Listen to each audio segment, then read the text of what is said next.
जय हिंद साथियों, मैं आदेश आप सभी का राही आदि क्लासेस में स्वागत करता हूं। तो हम सभी हिंदी पढ़ने वाले हैं और चाहे जहां पर भी हिंदी पूछी जाएगी उन सभी जगहों के लिए आप सभी के लिए यह क्लास पर्याप्त होगी। बस आपको करना क्या है कि क्लास को शुरू से अंत तक देखना है और जब भी कोई टॉपिक या कोई चैप्टर पूर्ण होता है तो उससे संबंधित आपको क्वेश्चनों को हल करना है। तो हम सभी हिंदी में समास पढ़ चुके हैं, उसके बाद संज्ञा को पढ़ लिया है। आज हम सभी पढ़ने वाले हैं सर्वनाम चैप्टर है हमारा। सर्वनाम की परिभाषा देखेंगे, सर्वनाम के भेद देखेंगे, उसके बाद हम एक एक भेद को पढ़ने वाले हैं। तो सबसे पहले सर्वनाम है, तो सर्वनाम की परिभाषा को देखेंगे। वह शब्द जो संज्ञा के स्थान पर या संज्ञा के बदले, वह शब्द जो संज्ञा के स्थान पर या संज्ञा के बदले प्रयोग में आता है या प्रयोग किया जाता है, वह शब्द हमारा सर्वनाम होता है। क्या? वह शब्द हमारा सर्वनाम होता है। ये हुई हमारी सर्वनाम की परिभाषा। सबसे पहले अब हम इस परिभाषा को लिख लेते हैं, उसके बाद सर्वनाम के भेद देखते हैं। तो सर्वनाम के कितने भेद होते हैं अगर देखें तो सर्वनाम के 6 भेद होते हैं। आपको याद रखना है कि संज्ञा के 5 भेद होते हैं, सर्वनाम के 6 भेद होते हैं। लेकिन पूछ ले सर्वनाम कितने होते हैं, क्या सर्वनाम कितने होते हैं, तब सर्वनाम 11 होते हैं। कितने? सर्वनाम के भेद पूछेगा तो 6, सर्वनाम कितने होते हैं तो 11 होते हैं। तो सबसे पहले अब हम इतनी चीज़ों को लिखते हैं। सबसे पहले परिभाषा।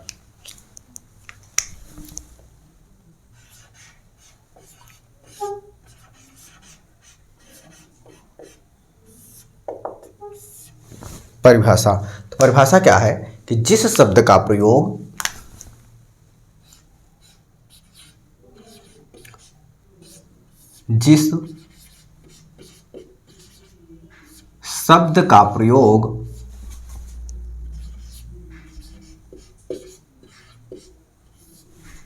संज्ञा के स्थान पर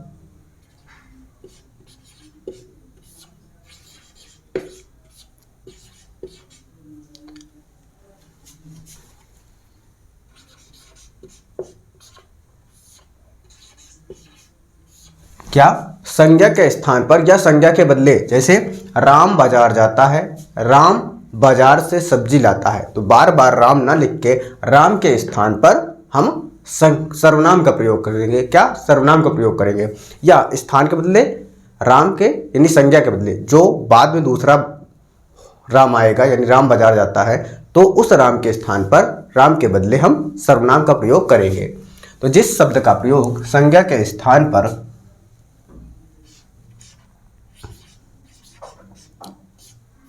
किया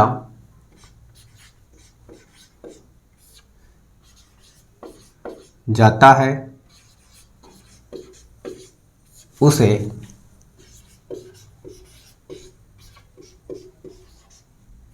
सर्वनाम कहते हैं। जैसे समझना चाहें तो जैसे हम लिखते हैं क्या?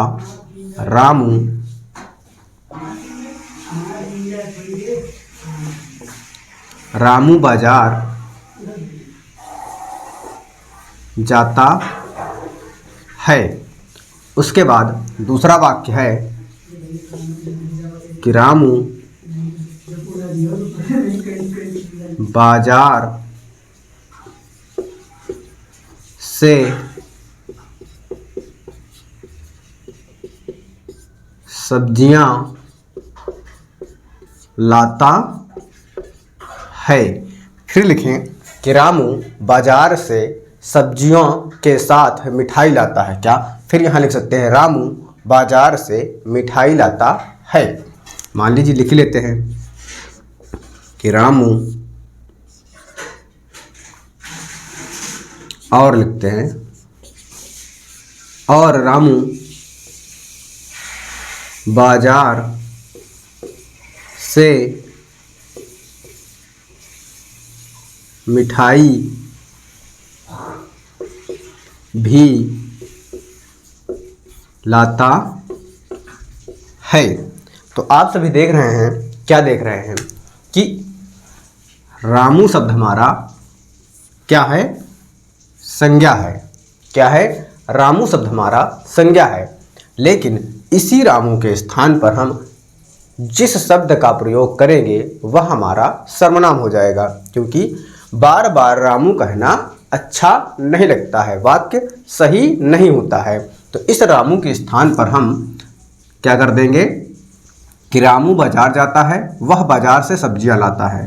तो इस रामू के स्थान पर वह कर दिए, वह बाजार से सब्जियां लाता। अब ये वह किसके लिए है, यह वह रामू के लिए है। और वह यानी इस रामू के स्थान पर हम लिखते हैं वह। इस रामू यानी संज्ञा के स्थान पर हम वह का शब्द का प्रयोग किए, तो यह भी हमारा क्या हो गया, सर्वनाम हो गया, क्योंकि उसी संज्ञा का बार बार प्रयोग करना गलत होता है, अच्छा नहीं होता है। तो इसलिए हम क्या करेंगे, संज्ञा के स्थान पर जिस शब्द का प्रयोग करेंगे वह शब्द हमारा क्या होगा, सर्वनाम होगा। तो उम्मीद है आपको इतनी सी बात समझ में आ गई होगी।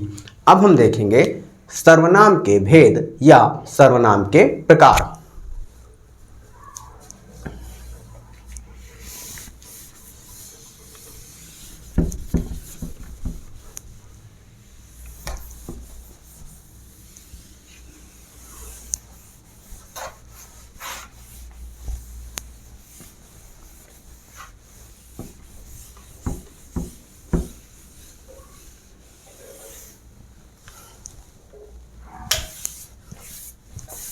सर्वनाम के भेद या सर्वनाम के प्रकार।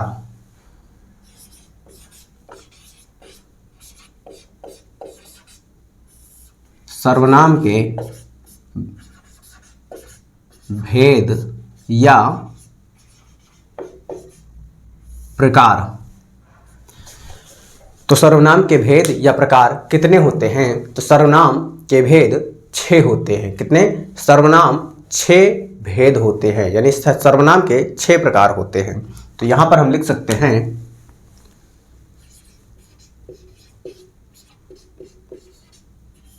सर्वनाम के 6 भेद होते हैं। अब हम इन सर्वनाम को देखेंगे।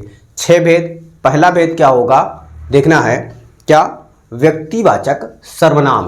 पहला है व्यक्तिवाचक सर्वनाम, दूसरा हो जाएगा निश्चयवाचक सर्वनाम, तीसरा अनिश्चयवाचक सर्वनाम, चौथा संबंधवाचक सर्वनाम, पांचवा प्रश्नवाचक सर्वनाम, छठा निजवाचक सर्वनाम। क्या, ये हमारे 6 भेद हो जाएंगे।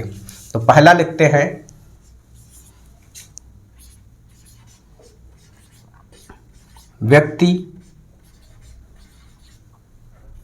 व्यक्तिवाचक सर्वनाम, दूसरा था निश्चयवाचक सर्वनाम। क्या है दूसरा, निश्चयवाचक सर्वनाम।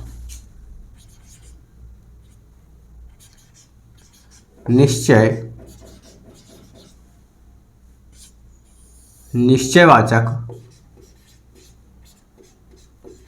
सर्वनाम। तीसरा है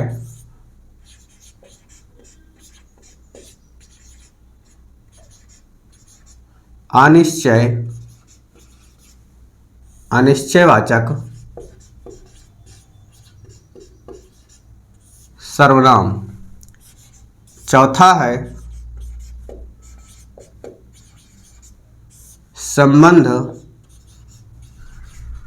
संबंधवाचक सर्वनाम। पांचवा है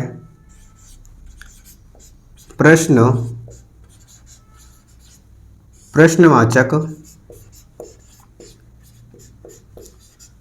सर्वनाम। छठा है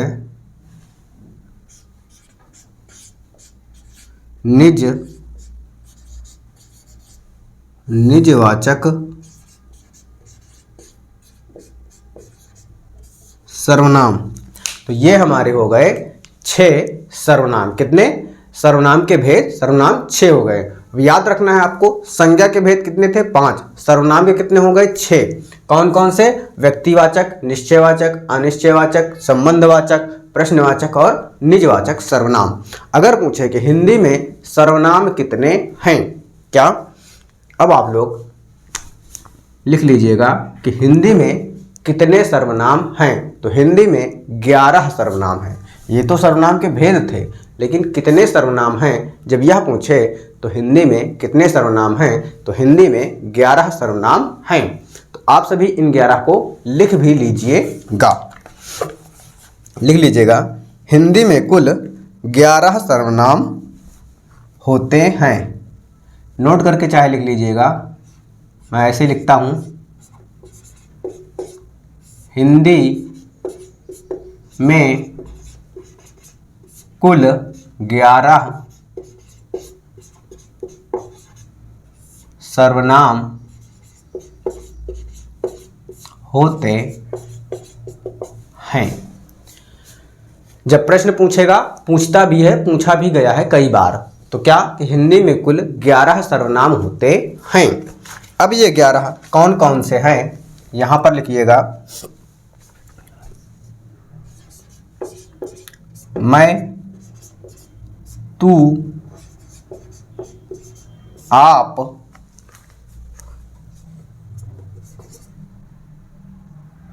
वह, जो, यह, मैं, तू, आप, वह, जो, यह, सो,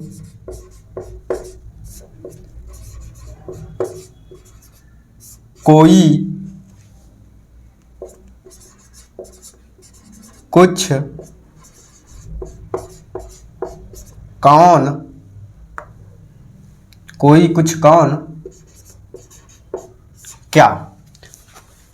तो ये आपके 11 सर्वनाम हो गए। मैं पहला, तू दूसरा, आप तीसरा, वह चौथा, जो पांचवा, यह छठा, सो सातवां, कोई आठवां, कुछ नौवां, कौन दसवां और क्या 11वां। तो ये हमारे हो गए क्या? 11 सर्वनाम। तो आपको अब पता हो गए कि 11 सर्वनाम होते हैं और कौन कौन से होते हैं। अब हम जो सर्वनाम के भेद थे 6, अब हम इसमें से पहला सर्वनाम पढ़ने वाले हैं, व्यक्तिवाचक सर्वनाम।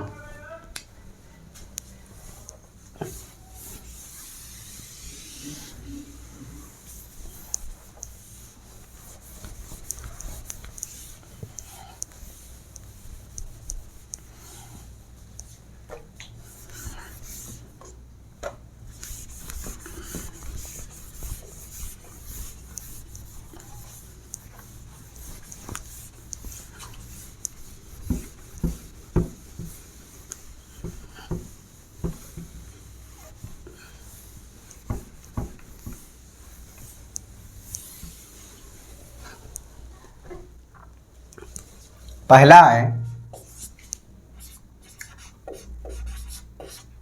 व्यक्तिवाचक सर्वनाम। क्या है? व्यक्तिवाचक सर्वनाम, यानी जिस सर्वनाम का प्रयोग किसी व्यक्ति के लिए यानी पुरुष के लिए प्रयोग किया जाएगा तो वह व्यक्तिवाचक सर्वनाम होगा। क्या? जिस सर्वनाम का प्रयोग किसी पुरुष के लिए किया जाता है तो वह सर्वनाम व्यक्तिवाचक सर्वनाम होता है। तो ये हो गई इसकी परिभाषा। अब व्यक्तिवाचक सर्वनाम के भी भेद होते हैं। कौन कौन से? उत्तम पुरुषवाचक, मध्यम पुरुषवाचक और अन्य पुरुषवाचक सर्वनाम। तो लेकिन आज हम व्यक्तिवाचक सर्वनाम को पढ़ेंगे और व्यक्तिवाचक सर्वनाम के अंतर्गत जो तीनों हैं, इन तीनों को पूर्ण रूप से पढ़कर समाप्त करेंगे। आप सभी क्लास में बने रहिएगा। तो सबसे पहले व्यक्तिवाचक सर्वनाम की परिभाषा को हम लिखते हैं। जो सर्वनाम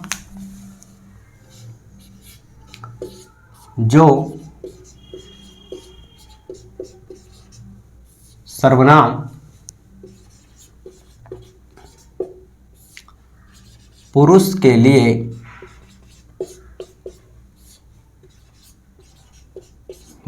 लिए प्रयोग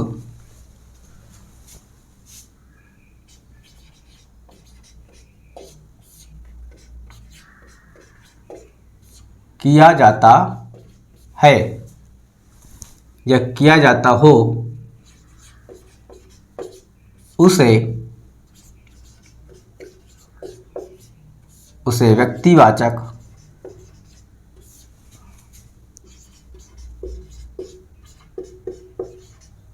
सर्वनाम कहते हैं। क्या? उसे व्यक्तिवाचक सर्वनाम कहते हैं। लिख सकते हैं इसके 3 भेद होते हैं या इसके 3 प्रकार होते हैं। तो आप सभी लिख लीजिएगा।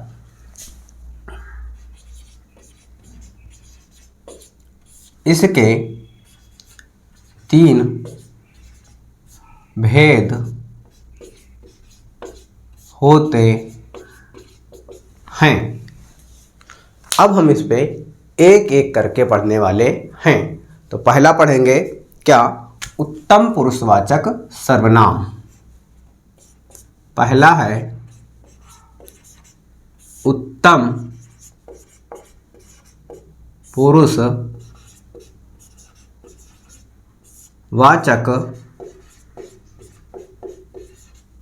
सर्वनाम। क्या है? उत्तम पुरुषवाचक सर्वनाम। इसकी परिभाषा क्या होगी? जिस सर्वनाम का प्रयोग वक्ता यानी कहने वाला अपने लिए प्रयोग करेगा। क्या? अपने लिए यानी खुद के लिए प्रयोग करेगा, वह उत्तम पुरुषवाचक सर्वनाम होगा। तो इसकी परिभाषा को लिखते हैं, फिर उदाहरण के माध्यम से ठीक अच्छे से समझते हैं। तो जिस सर्वनाम का प्रयोग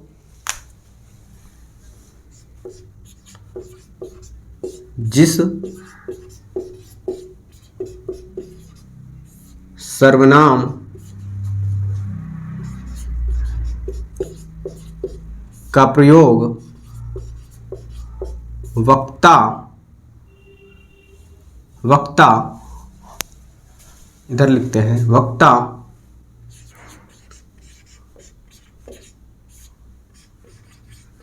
अपने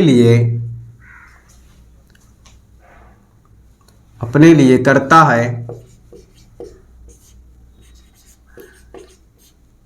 है उसे उत्तम पुरुषवाचक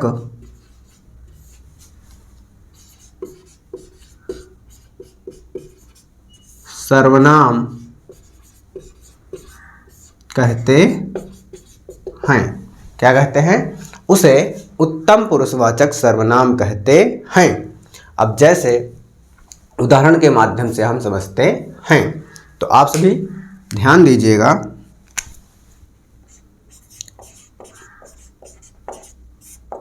जैसे मैं खेलता हूँ,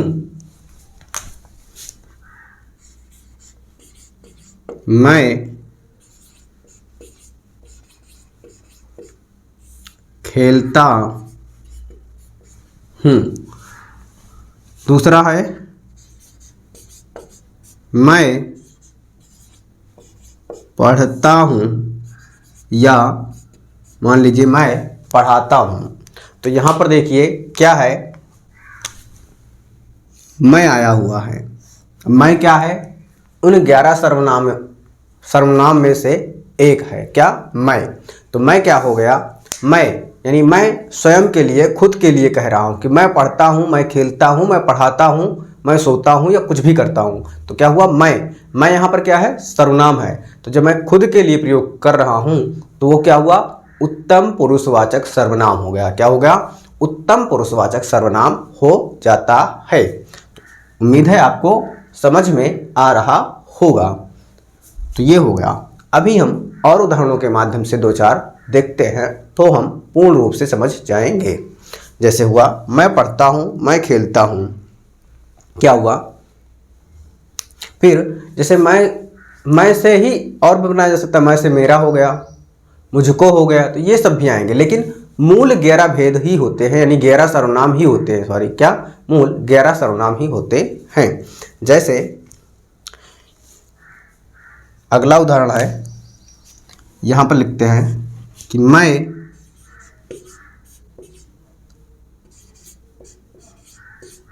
प्रतिदिन घूमने जाता हूँ या टहलने जाता हूँ। मैं प्रतिदिन टहलने जाता हूँ। क्या कि मैं प्रतिदिन टहलने जाता हूँ, तो यहाँ पर क्या आया, मैं, तो मैं क्या हुआ, उत्तम पुरुषवाचक सर्वनाम हो जाता है।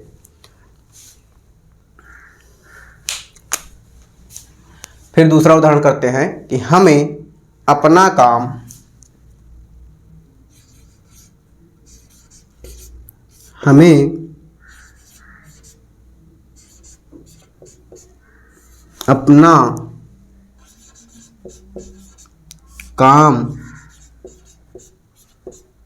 करना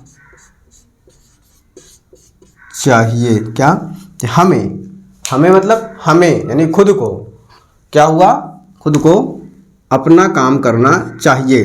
तो जहाँ पर ये अंडरलाइन किए गए हैं वो क्या हुए कि उत्तम पुरुषवाचक सर्वनाम होते हैं। तो अब आपने जान लिया, आपने समझ लिया कि क्या, कि जो भी सर्वनाम खुद के लिए यानी वक्ता कहने वाला खुद के लिए प्रयोग करेगा तो वह उत्तम पुरुषवाचक सर्वनाम होगा। अब हम देखते हैं दूसरा मध्यम पुरुषवाचक सर्वनाम।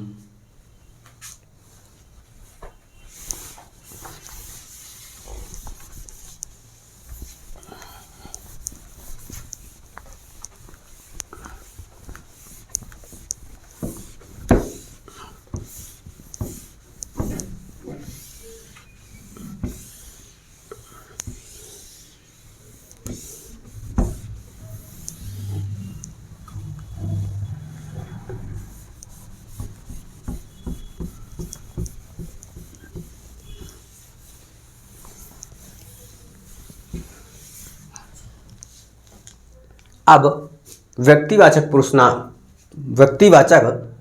सर्वनाम के अंतर्गत ही हमने पहला देखा उत्तम पुरुषवाचक सर्वनाम। अब हम दूसरा देखेंगे मध्यम पुरुषवाचक सर्वनाम।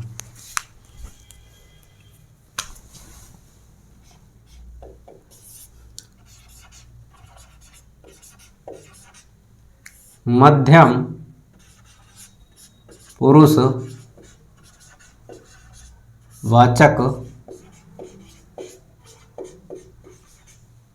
सर्वनाम।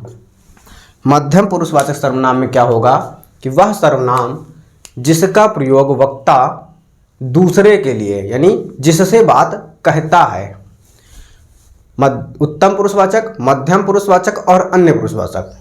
उत्तम पुरुषवाचक में वक्ता खुद अपने लिए कहेगा, मध्यम पुरुषवाचक में वक्ता जिससे बात करता हो, सामने वाले से जिससे वो बात कर रहा होता है उसके लिए जो सर्वनाम का प्रयोग करेगा वह मध्यम पुरुषवाचक सर्वनाम होता है। जैसे इसकी परिभाषा लिखते हैं, फिर कुछ उदाहरणों के माध्यम से हम समझते हैं। तो क्या होगा, वक्ता अपनी बात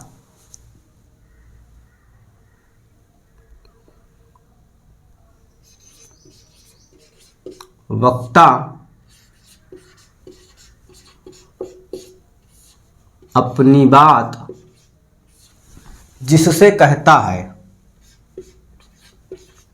जिससे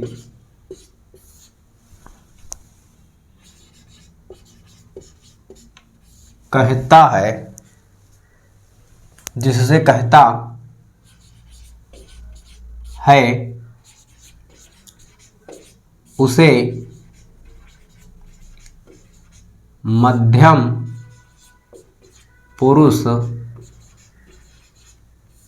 पुरुषवाचक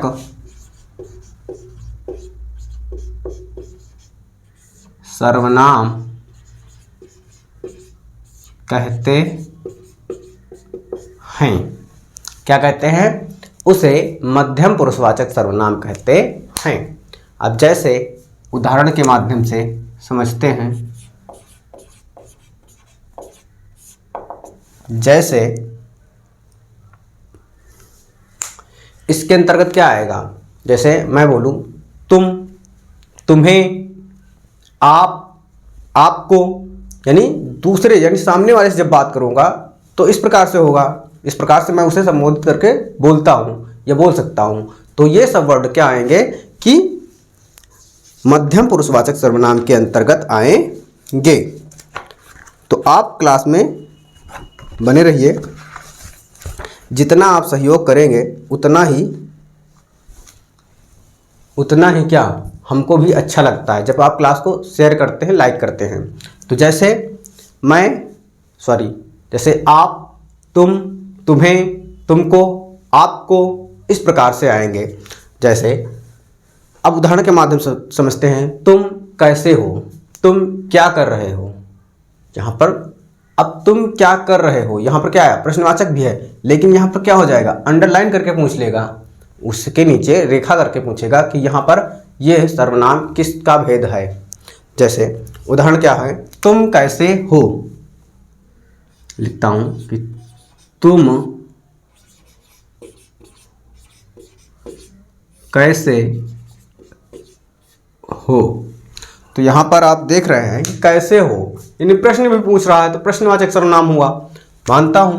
लेकिन यहां पर ऐसे करके पूछेगा, क्या, अंडरलाइन कर देगा नीचे और पूछेगा कि तुम किस प्रकार का सर्वनाम है, या फिर बाहर निकाल लेगा कि निकाल कर कैसे पूछेगा कि रेखांकित पद में कौन सा सर्वनाम है, या फिर तुम शब्द में किस प्रकार का सर्वनाम है, या रेखांकित पद में कौन सा सर्वनाम है। इस प्रकार से तुम कैसे हो, तो तुम यहां पर क्या हुआ, मध्यम पुरुषवाचक सर्वनाम हो गया। फिर दूसरा देखते हैं उदाहरण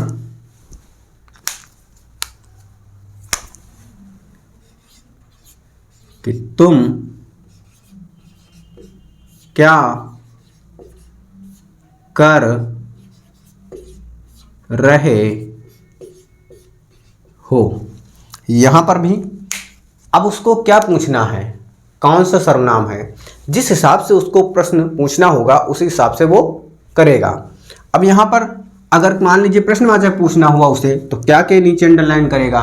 लेकिन यहां पर हम मध्यम पुरुषवाचक पढ़ रहे हैं, तो मैं आपको मध्यम पुरुषवाचक सर्वनाम के अंतर्गत ही अभी आपको बता रहा हूं। क्या, मध्यम पुरुषवाचक।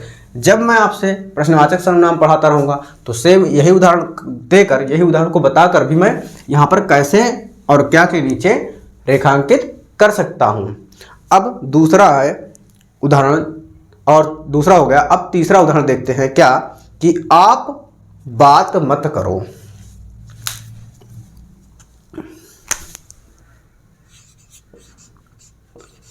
आप बात मत करो।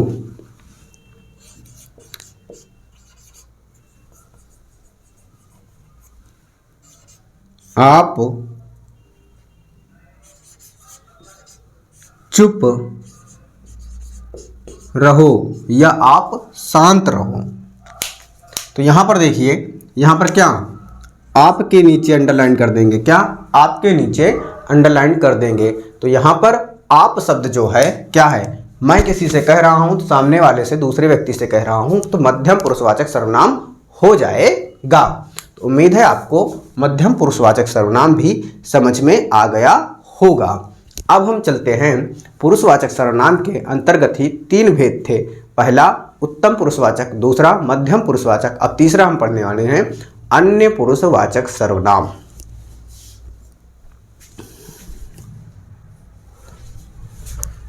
अब हम अन्य पुरुषवाचक सर्वनाम को पढ़ लेंगे, इसके बाद की क्लास फिर हम कल करेंगे।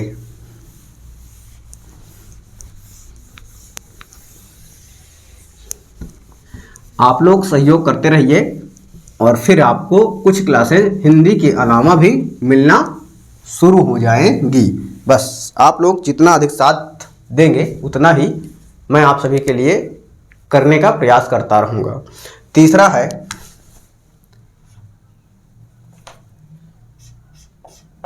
व्यक्तिवाचक के अंतर्गत अन्य पुरुष वाचक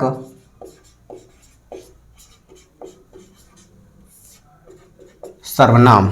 इसमें क्या होता है कि वक्ता अपनी बात यानी कहने वाला अपनी बात जिस तक पहुंचाना चाहता हो, यानी दो लोग होंगे आमने सामने बात करने वाले, वह तीसरे व्यक्ति के बारे में बात करेगा। क्या?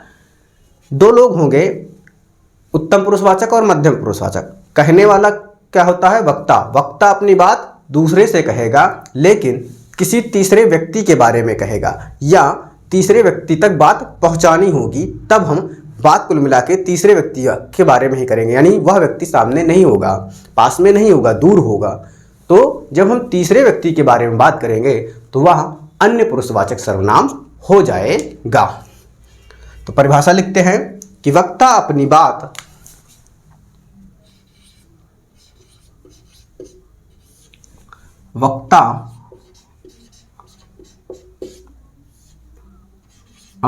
बात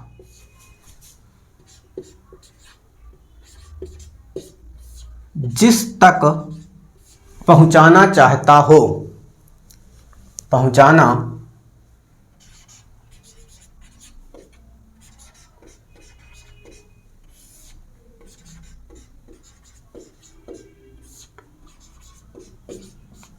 चाहता हो, उसे अन्य पुरुषवाचक सर्वनाम कहेंगे या कहते हैं। उसे अन्य पुरुषवाचक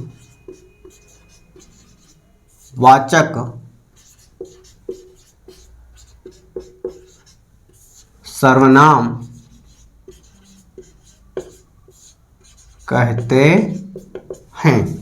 यह परिभाषा दूसरे भी प्रकार से कही जा सकती है कि जिस सर्वनाम का प्रयोग हम किसी तीसरे व्यक्ति के बारे में कहें या किसी तीसरे व्यक्ति के बारे में बात की जा रही हो, तो वह शब्द को यानी उस शब्द को हम अन्य पुरुषवाचक सर्वनाम कहते हैं या कहेंगे।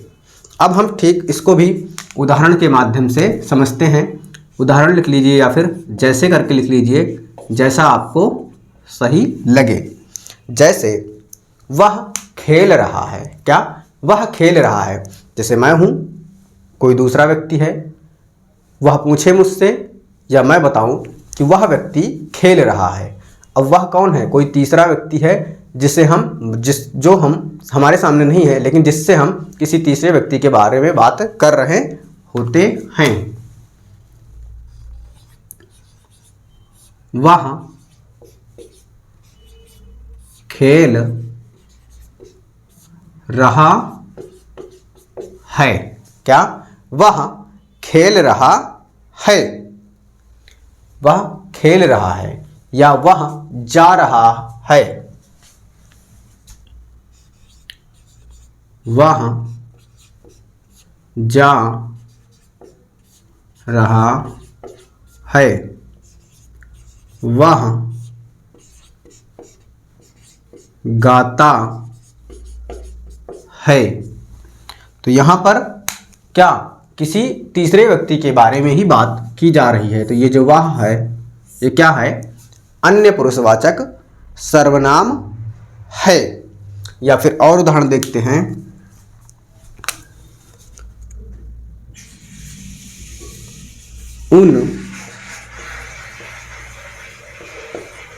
उन सब को बुलाओ। क्या? उन सब को बुलाओ। तो यानी किसको? उन सब को यानी किसी तीसरे व्यक्ति के बारे में कह रहे हैं, कुछ तीसरे अन्य लोग हैं। तो यहाँ पर उन क्या हो गया? उन हमारा अन्य पुरुषवाचक सर्वनाम हो जाता है। क्या हो जाता है? अन्य पुरुषवाचक सर्वनाम हो जाता है। या फिर और भी लिख सकते हैं कि वे खेल रहे हैं, या फिर चलो ठीक है, दौड़ रहे हैं।